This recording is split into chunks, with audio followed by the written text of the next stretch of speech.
Attacks against Islamic State fighters in Syria and Iraq continued this week as President Obama admitted his administration underestimated ISIS.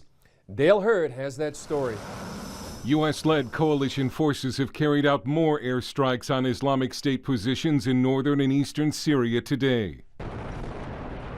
The campaign is also intensifying on the ground, with Kurdish and Iraqi forces fighting ISIS militants who threaten the stability of the entire region.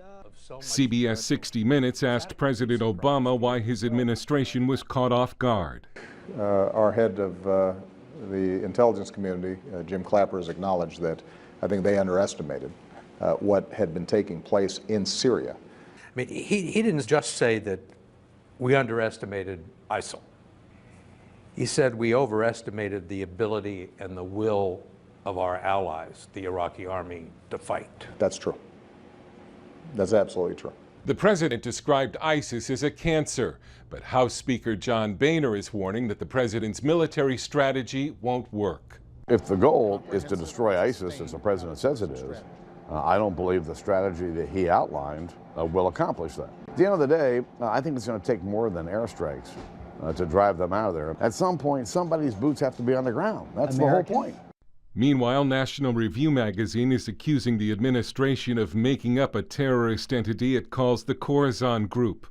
The magazine reports the Khorasan Group is simply Al-Qaeda, but the president doesn't want to say we're still fighting them. Andrew McCarthy writes the president invented the name of the new Khorasan Group so he would have an excuse for an emergency airstrike in Syria without asking Congress for permission.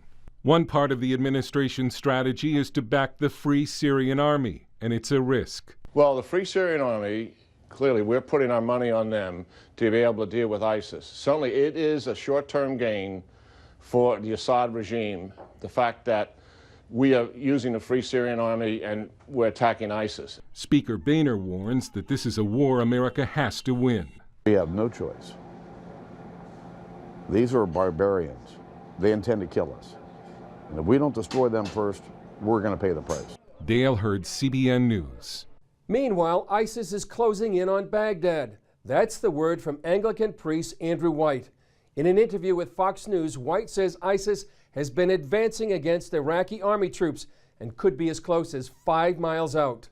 On his Facebook page, he said the jihadist army overran a military base and killed about 1,000 troops in recent days. White says airstrikes aren't effective against ISIS and only ground troops will keep them out of the city. White is pastor of St. George's Church in Baghdad. He says he predicted the withdrawal of American troops from Iraq would bring disaster. He recently spoke with USA Today columnist Kirsten Powers. He told her, "I sat down with all my staff when the U.S. was withdrawing, and I said, give it 3 years and we will be in hell." And we are. White, who supported the invasion in 2003, says the country is literally 5,000 times worse than before. We used to have one Saddam. Now we have thousands.